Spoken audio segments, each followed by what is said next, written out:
Secara sederhana, kurikulum dapat diartikan sebagai seperangkat rencana dan pengaturan mengenai tujuan, isi, dan bahan pelajaran, serta cara yang digunakan sebagai pedoman penyelenggaraan kegiatan pembelajaran untuk mencapai tujuan pendidikan tertentu.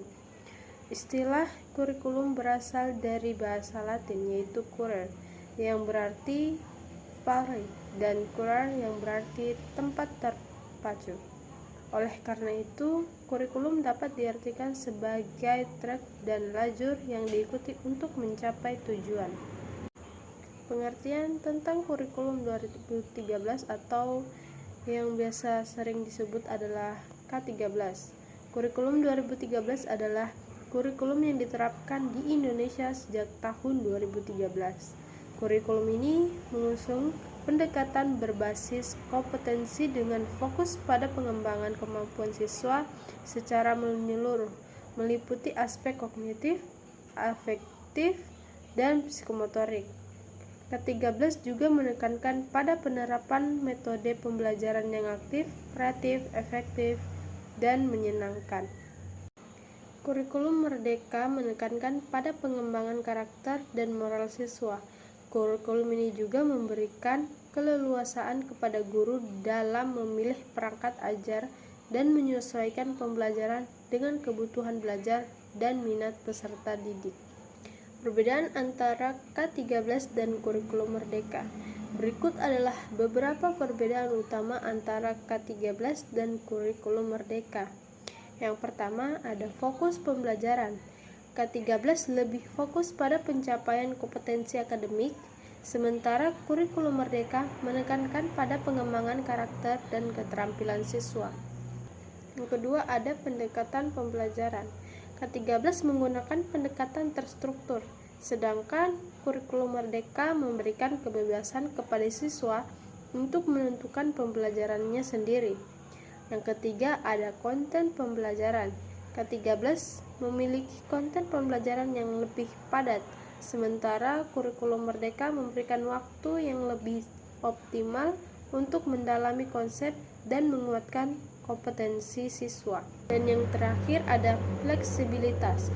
Kurikulum Merdeka lebih fleksibel dan dapat disesuaikan dengan kebutuhan belajar dan minat peserta didik. Dasar-dasar hukum K13 dan kurikulum Merdeka. K13 didasarkan pada Undang-Undang Nomor 20 Tahun 2003 tentang Sistem Pendidikan Nasional dan beberapa peraturan Menteri Pendidikan dan Kebudayaan. Sementara itu, kurikulum Merdeka didasarkan pada Peraturan Menteri Pendidikan, Kebudayaan, Riset, dan Teknologi atau Permendikbudristek Nomor 12 Tahun 2024 tentang kurikulum pada pendidikan anak usia dini, jenjang pendidikan dasar, dan jenjang pendidikan menengah. Istilah-istilah dalam K13 dan kurikulum Merdeka. Berikut adalah beberapa istilah yang digunakan dalam K13 dan kurikulum Merdeka. K13 memiliki beberapa istilah. Yang pertama ada kompetensi inti atau KI, deskripsi kemampuan yang diharapkan dicapai siswa pada setiap jenjang pendidikan. Yang kedua ada kompetensi dasar atau KD, rincian KD yang dirumuskan dalam bentuk kemampuan spesifik yang harus dikuasai siswa. Yang ketiga ada RPP, rencana pelaksanaan pembelajaran, dokumen yang berisi rencana pembelajaran untuk satu pertemuan atau lebih.